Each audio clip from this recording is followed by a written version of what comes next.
स्वागत छ भाइ बहिनीहरूलाई नेपाल अनलाइन स्कुलमा। हामीहरूले लास्ट टाइम भेक्टर टपिक सुरु गरेका थियौँ र भेक्टर टपिकमा हामीहरूले तपाईँहरूले पढ्नुपर्ने, तपाईँहरूले सिक्नुपर्ने जति पनि थ्योरी छ भेक्टरको बारेमा बुझ्नुपर्ने र भेक्टर क्वान्टिटिज थियो र क्वान्टिटिजबाट दुईटा टर्ममा डिभाइड गरिएको थियो, दुईटा स्केलर क्वान्टिटी र भेक्टर क्वान्टिटी। र भेक्टर क्वान्टिटी भनेको के हो हामीहरूले त्यो कुराहरू हेरेका थियौँ, सिम्पल कुराहरू। सो आज पनि हामी त्यही सिम्पल कुराहरू पढेका थियौँ जुन हामीहरूले भेक्टर क्वान्टिटीमा एक्स कम्पोनेन्ट, वाइ कम्पोनेन्ट, त्यसपछि आएर कसरी त्यसलाई चाहिँ हामीहरूले भेक्टर फर्ममा चाहिँ लेख्छौँ भनेर पढेका थियौँ हामीहरूले, होइन। सो आज हामी त्यही पढेको कुरालाई नै यहाँ इक्जाम्पल्सहरू लिएर त्यसलाई चाहिँ हामी भेक्टर फर्ममा चाहिँ लेख्न सिक्छौँ। सो फर्स्ट अफ अल जहिले पनि तपाईँहरूले पनि के गर्ने भने स्कुलमा जे कुरा पनि पढ्नुहुन्छ, जे टपिक पनि पढ्नुहुन्छ नि, त्यो दिनसम्म चाहिँ तपाईँहरूलाई पनि आइरहेको हुन्छ, तपाईँहरूले पनि बुझिराख्नु भएको हुन्छ। तर त्यसलाई प्र्याक्टिस नगरेपछि 2-4 दिनपछि फर्केर हेर्दा त्यो क्वेसनलाई फेरि बुझ्नुहुन्न, यानि कि बिर्सिहाल्नुहुन्छ। मान्छेको दिमाग न हो, हामीहरू मेसिन होइन, हामीहरूलाई याद रहन्छ केही कुरा, हामीहरू केही समयपछि बिर्सिन्छौँ, यो कुरा त थाहा छ। सो केही कुरा पनि बिर्सिन्छौँ भने त्यसलाई बारम्बार हेरिरहनु पर्यो, रिपिट गरिरहनु पर्यो, होइन। सो त्यसरी याद रहने हो। र आज पनि हामी हिजो पढेको कुरालाई नै यहाँ गर्नेछौँ। जस्तै अब हामीहरूको यहाँ क्वेसन नम्बर 1 मा हेरौँ है। हामीहरूलाई यहाँ क्वेसन नम्बर 1 मा के भनेको छ त, एक्सप्रेस इन भेक्टर फर्म भनेको छ। हामीलाई दुईटा क्वेसन दिएको छ र यो दुईटै क्वेसनलाई भेक्टर फर्ममा चाहिँ एक्सप्रेस गर भनेर भनेको छ। सो फर्स्ट अफ अल म यो क्वेसन नम्बर 1 लाई गर्छु है। सो क्वेसन नम्बर 1 मा हामीहरूलाई दिएको छ हियर ए, जस्तै यसलाई मैले ए दिदिएँ, ल यसलाई पनि ए नाम दिदिएँ मैले। सो ए हामीहरूलाई दिएको छ 3,4, ठिक छ। सो हामीहरूलाई यहाँ दिएको छ 3,4। अब 3,4 मा हामीहरूको यहाँ एक्स कम्पोनेन्ट भनेको कति हो त? एक्स कम्पोनेन्ट भनेको कति हो? बेसिकल्ली भन्दा हामीहरूको यहाँ एक्समा हामी कति मुभ भएका छौँ र वाइमा कति मुभ भएका छौँ भन्ने कुरा हो। र यो पोइन्टलाई हामीहरूलाई ग्राफमा राख्न आउँछ कि आउँदैन भन्ने कुरा हो। आउँछ नि, होइन। सो अब आउँदैन भने पनि सिक्ने। सो हामीहरूको फर्स्ट भ्याल्यु जुन 3 छ, 3 भनेको एक्स कम्पोनेन्टमा जहिले पनि पहिलो भ्याल्यु भनेको के को हुन्छ त? एक्स कम्पोनेन्टको हुन्छ। एक्स एक्सिसको लागि हुन्छ। एक्स एक्सिसमा अगाडि जाने कि पछाडि जाने कि, प्लस हो कि माइनस हो कि, अगाडि गयो भने प्लस होला, पछाडि गएको छ भने माइनस होला, त्यो कुराहरू हुन्छ। र त्यसपछिको टर्म जुन हुन्छ सेकेन्ड टर्म भनेको, सेकेन्ड भ्याल्यु भनेको हामीहरूको हुन्छ वाइ कम्पोनेन्टको लागि हामी माथि गएका छौँ कि त्यो ओरिजिनबाट तलतिर मुभ भएका छौँ कि। अब तलतिर मुभ भएका छौँ भने नेगेटिभ होला, माथितिर मुभ भएका छौँ भने पोजिटिभ भ्याल्यु होला, सिम्पल। सो त्यसै गरी यहाँ हेर्दा अब हामीहरूको वाइ कम्पोनेन्ट भनेको कति रहेछ त? वाइ कम्पोनेन्ट भनेको हामीहरूसँग रहेछ 4। सो अब यसलाई हामी ग्राफमा पनि हेर्न सक्छौँ। र अर्को कुरा, हामीहरूको ग्राफ भन्दा पनि पहिले यहाँ भेक्टरलाई हेरौँ। ओ ए भेक्टर भनेको कस्तो हुने भयो त? ओ ए भेक्टर भनेको हामीहरूले कसरी लेख्छौँ भनेका थियौँ? एक्स कम्पोनेन्ट लेख्छौँ यहाँ माथि, र त्यसै गरी यहाँ लेख्छौँ हामी वाइ कम्पोनेन्ट। सो हामीहरूको यो हुने भयो एक्स कम्पोनेन्ट भनेको हामीहरूसँग छ 3, वाइ कम्पोनेन्ट भनेको हामीहरूसँग छ 4। सो यसलाई हामी ग्राफमा पनि हेर्न सक्छौँ कि कस्तो हुने रहेछ त हामीहरूको भेक्टर, कतातिर गएको छ भेक्टर भनेर, हो कि न। सो अब हामीहरूको यहाँ ठिक छ, यो भयो हामीहरूको एक्स एक्सिस, यो भयो हामीहरूको वाइ एक्सिस, र यहाँ छ हामीहरूको एक्स ड्यास, यहाँ छ हामीहरूको वाइ ड्यास। सो हामीहरूको यहाँ क्वेसनले भने अनुसार ग्राफ पेपरमै राखेर हेर्ने हो त, र ग्राफ पेपरमै राखेर हेर्ने नि त, होइन। ग्राफ पेपर छ भने तपाईहरुले पनि ग्राफ पेपरमै राखेर हेर्नुस् है।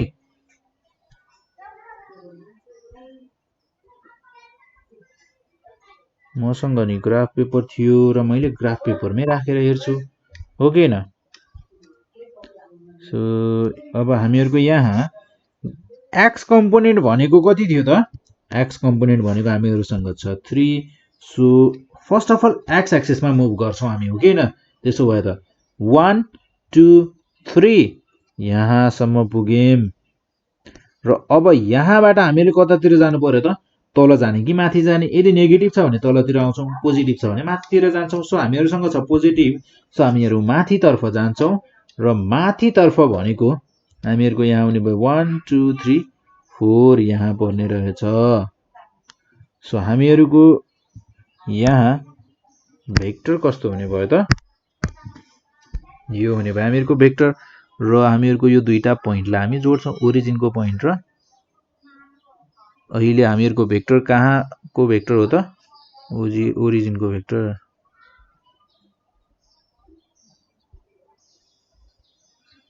सो यो हुने भयो हामीहरुको भेक्टर ओ ए सो यहाँ छ ओ र यहाँ छ हामीहरुको ए भनेको हामीहरुको कति हो त ए भनेको त 3, 4 रहेछ र त्यसैगरी हामीहरुको y एक्सिसमा यानी कि हामीहरुसँग y कम्पोनेन्ट भनेको कति छ त y कम्पोनेन्ट भनेको यहाँ हुने भयो सो हामीहरुको यो भयो y कम्पोनेन्टमा ठीक छ सो हामीहरुको यसरी हामीहरुको भेक्टर हुने भयो ओ ए भेक्टर र यो त अहिलेसम्म त भेक्टर त कसरी भएको छ त छैन भेक्टर भएको छ त छैन अब भयो हामीहरुको भेक्टर ओ ए भेक्टर मैले एरो पनि दिए र हामीहरुको डाइरेक्सन यतातिर छ भनेर भने र अब हामीहरुको यहाँ हेर्दा यहाँ देखि यहाँसम्मको लेन्थ भनेको हामीहरुको 3 र त्यसैगरी यहाँ देखि यहाँसम्म भनेको 4 यसरी कुरा बुझ्नु पर्यो होइन त र त्यसैगरी -1,3 लाई हेरौं है सो हामीहरुसँग छ यहाँ क्वेशन नम्बर 2 भनेको हामीहरुको -1,3 सो फर्स्ट अफ अल एउटा ग्राफ पेपर चाहिन्छ हामीहरुलाई हैन किनकि ग्राफ पेपरमै त बनाउने हो हामीहरुले ल यस्तो यतिको ग्राफ पेपर भयो भने त काफी हुन्छ हामीहरुलाई सो यो भयो हामीहरुको x dash y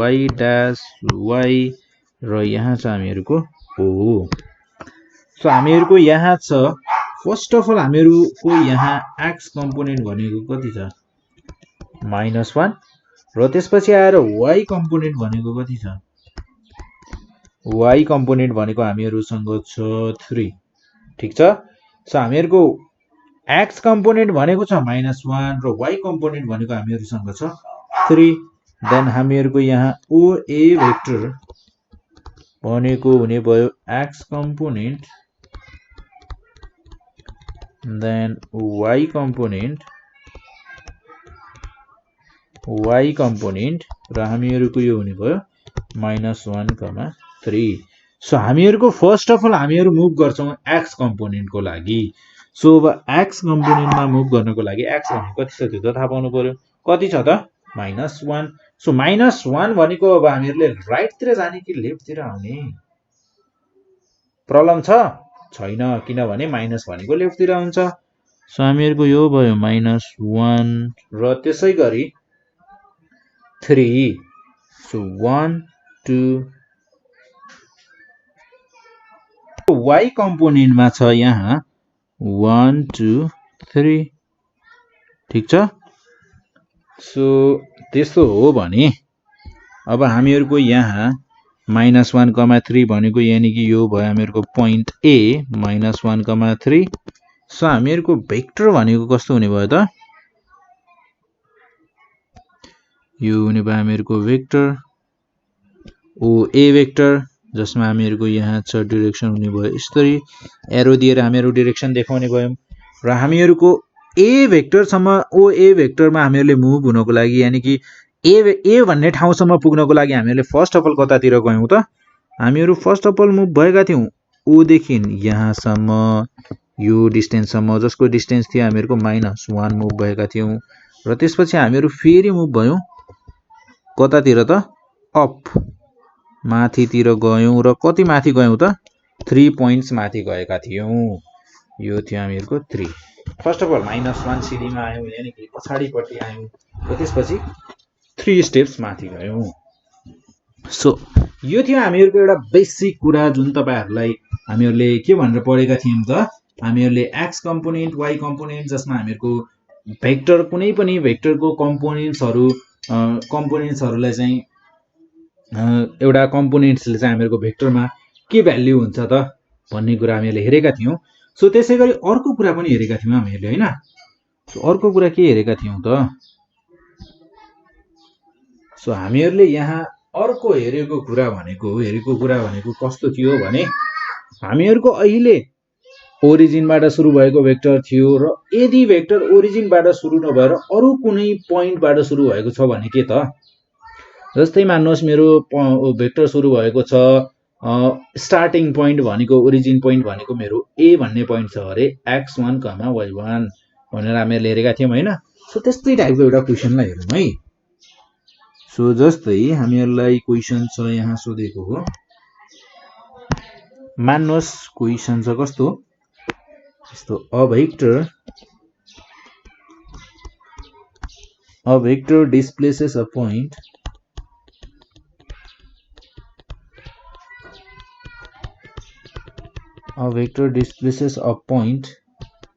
P4 4,3 so 4,3 भन्दा पनि 3,5 to a point Q 7,6 ठीक छ। एन्ड फाइन्ड हामीहरुलाई भनेको छ फाइन्ड PQ भेक्टर भनेको कति हुन्छ पत्ता लगाऊ भनेर भनेको छ। सो PQ भेक्टर भनेको कति हुन्छ होला त, सो हामीहरु यहाँ हेर्छौं PQ भेक्टरको लागि कति हुन्छ है। सो हामीहरुलाई यहाँ PQ भेक्टर पत्ता लगाऊ भनेको छ भने यहाँ हेरौं। So here first of all हामीहरुलाई दिएका छन् यहाँ दुईटा पोइन्ट्सहरु हो कि हैन त, एउटा P भन्ने पोइन्टको कोअर्डिनेट दिएको छ 3,5 र त्यसैगरी Q भन्ने पोइन्टको कोअर्डिनेट दिएको छ हामीहरुलाई 7,6। सो फर्स्ट अफ अल यो दिएको कुराहरुलाई चाहिँ लेखौं होला हो कि हैन त, दिएको कुरालाई लेखौं होला र त्यसपछि हामी सल्भ गर्छौं।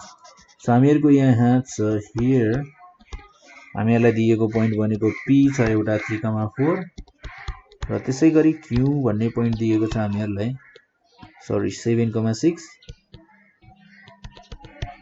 7,6 दिएको छ र त्यसैगरी हामीहरुको यहाँ अब PQ भेक्टर भनेको के हुने भयो त, हामीले के पढेका थियौं, कुनै पनि भेक्टरको पहिले यहाँ सल्भ गर्नु भन्दा पहिले हामी फिगरमा बनाएर हेर्नु होला है, त्यहाँ बनाएर हेर्दा सजिलो होला अझै। सो हामीहरुको यहाँ छ ग्राफ र यो भयो हामीहरुको ग्राफ ठीक छ। देन ग्राफ छ भने दुईटा कोअर्डिनेट्स पनि चाहियो, x कोअर्डिनेट र y कोअर्डिनेट पनि त चाहियो। सो यो भयो हामीहरुको ल x कोअर्डिनेट र y कोअर्डिनेट, यो भयो हामीहरुको x कोअर्डिनेट, यहाँ छ हामीहरुको y कोअर्डिनेट, x डैश छ यहाँ छ हामीहरुको y डैश र यहाँ छ हामीहरुको ओरिजिन। सो अब हामीहरुको यहाँ फर्स्ट अफ अल P भन्ने पोइन्टलाई प्लट गरौँ होला। P भन्ने पोइन्ट छ हामीहरुको 3,4 सो 1 2 3 4 मैले यो एउटालाई दुईटा माने है। सो 1 2 3 4 5 6 7 1 2 3 4 5 6 7 ल यस्तो बनाइदिए मैले। सो 3,4 1 2 3 1 2 3 4 3,4 यो भयो हामीहरुको पोइन्ट P 3,4 र त्यसैगरी अर्को छ हामीहरुको 7,6 2 3 4 5 6 7 6 1 2 3 4 5 6 7 हैन 7,6 यहाँ आउने भयो र हामीहरुको PQ भेक्टर भनेको कस्तो हुने भयो त,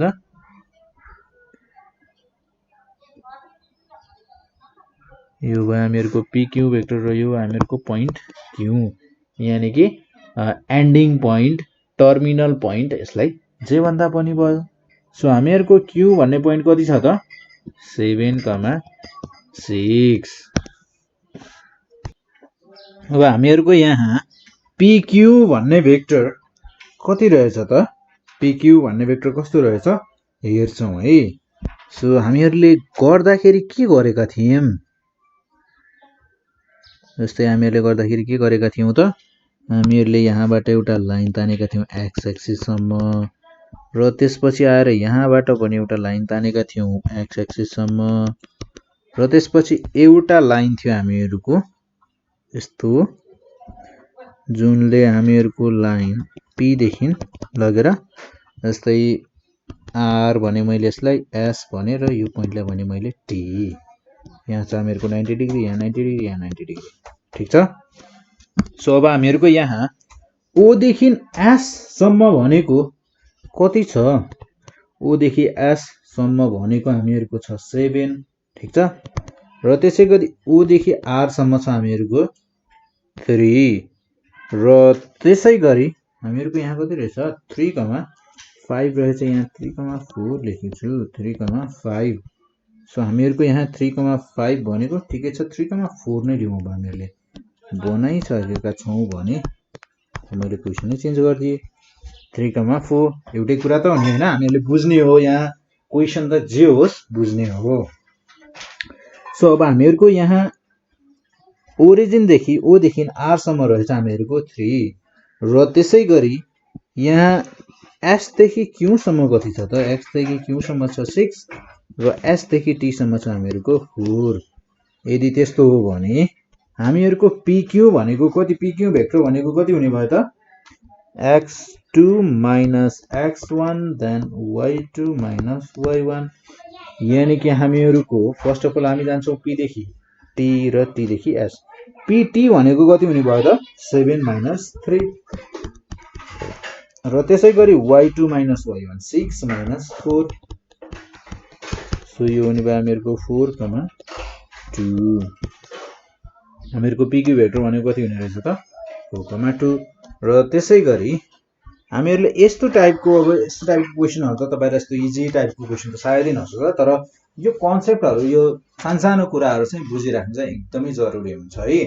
सो हामी आज भने हामीहरुले हिजो पढेको कुराहरुलाई जे कुरा पढेका थियौं त्यही कुराहरुलाई एप्लाई गरेर एउटा सानसानो सिम्पल टाइपको क्वेशन्सहरु डिस्कस गर्यौं। सो नेक्स्ट टाइम भने हामी म्याग्निट्युड अफ अ भेक्टर र त्यसपछि आएर हामीहरुको डाइरेक्सन अफ अ भेक्टर को कुरा गर्ने छौं र त्यससँग रिलेटेड केही क्वेशन्सहरु पनि डिस्कस गर्ने छौं।